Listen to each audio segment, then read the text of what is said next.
आषाढ जवळ येताच किंवा आषाढ म्हटलं की आपल्या डोळ्यासमोर एकच चित्र येते, विठुरायाच्या भेटीला पंढरपुराच्या दिशेने निघणाऱ्या आषाढी वारीचे. कित्येक किलोमीटर पंढरपूरच्या दिशेने चालणाऱ्याला विठ्ठल दर्शनाची ओढ असतेच.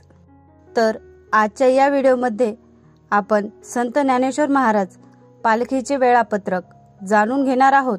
पालखीचा मुक्काम कुठे होणार ही सर्व माहिती या व्हिडिओमध्ये आपण जाणून घेणार आहोत. मंदिर समितीच्या वतीने पारंपरिक आषाढी यात्रेचे औचित्य साधून पंढरपूर येथील संत ज्ञानेश्वर महाराज मठ या ठिकाणी बैठक पार पडली असून या बैठकीमध्ये संत ज्ञानेश्वर महाराजांच्या पालखीचे प्रस्थान 29 जून रोजी होणार असून आषाढी एकादशी पर्यंत ही पालखी पंढरपुरात दाखल होणार आहे. तर या डोळ्याचे पारणे फेडणाऱ्या पालखी सोहळ्याचे अधिकृत वेळापत्रक जाहीर झाले आहे. शनिवार 29 जून रोजी सायंकाळी 5च्या सुमारास पालखी पंढरपुराच्या दिशेने मार्गस्थ होणार आहे.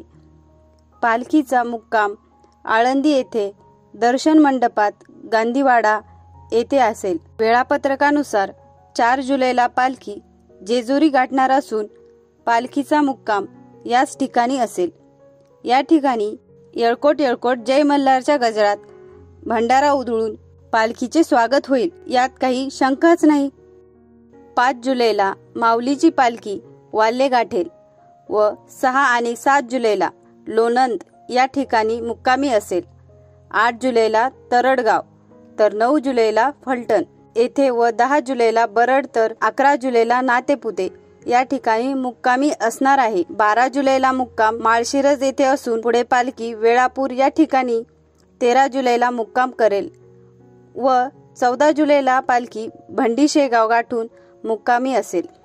पुढे पालखीचा शेवटचा मुक्काम 15 जुलै रोजी वाखरी या ठिकाणी होईल व 16 जुलैला पालखी सर्व तीर्थाचे मातृतीर्थ मानल्या जाणाऱ्या पंढरपूर नगरीत दाखल होईल व पुढे 17 जुलैला आषाढी एकादशी मोठ्या थाटात साजरी होईल.